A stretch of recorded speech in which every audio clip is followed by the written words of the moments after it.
Lucasfilm is heading towards one of their biggest obstacles yet after the release of The Rise of Skywalker, and that is, where do you take the story next after this entire story that George Lucas had set up from the very beginning is finally coming to a close? And that's the challenge that Kathleen Kennedy and her team is going to have to face. During a new profile with the LA Times, Kennedy revealed some details about the future of Star Wars past Rise of Skywalker, and she also touched on the fact that Star Wars films are going to be having a pause after this new release. The article states, during production of The Rise of Skywalker, Kennedy asked Iger if he was comfortable taking a pause on Star Wars films. Iger agreed to pump the brakes to give Lucasfilm more time to develop new movies. The company had been delivering at least one Star Wars film a year since 2015, whereas Lucas himself had waited at least 3 years between films. Kennedy said, quote, "We're literally making this up from whole cloth and bringing in filmmakers to find what these stories might be. It can take a while before you find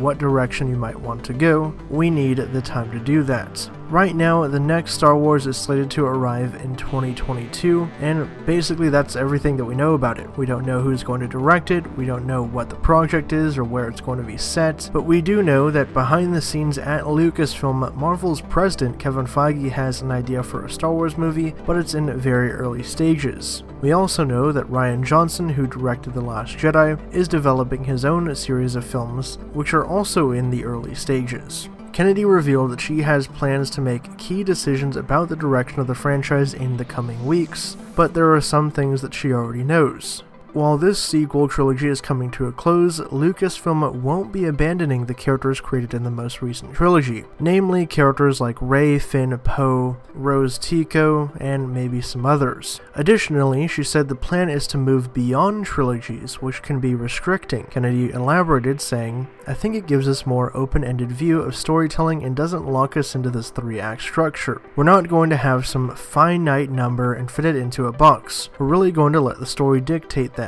So it seems like for future Star Wars movies, they're kind of going to move away from trilogies and having that kind of beginning, middle, and end to their movies and just, I guess making sagas of movies and different stories and maybe standalones and things like that. To keep an IP like Star Wars going, you have to keep it fresh and you have to keep trying to kind of reinvent it and reintroduce new things and all that. So I guess it makes sense that they would move away from like a 3-act structure type thing. What's interesting though is her comment saying that Lucasfilm will not be abandoning the new characters like Rey, Finn, and Poe, because I think everyone had assumed that those characters would likely go away after Episode 9. I mean, even the actors said that at this point they don't have any desire to return and this is going to be the end of their story. So maybe Lucasfilm does have a grand plan for some of those characters, maybe Poe Dameron could get his own X-Wing show on Disney Plus or something, but we'll just have to wait and see. So drop your thoughts down in the comments below. What do you think should happen with the future of Star Wars? Where should they take the characters and storylines going forward? And what kind of era or storyline would you like to see explored on screen that hasn't been done before? Personally, I'd love to see the whole Old Republic era get its due, and I'm sure a lot of fans also share that sentiment. For all things Star Wars and the latest in pop culture, be sure to subscribe to HN Entertainment.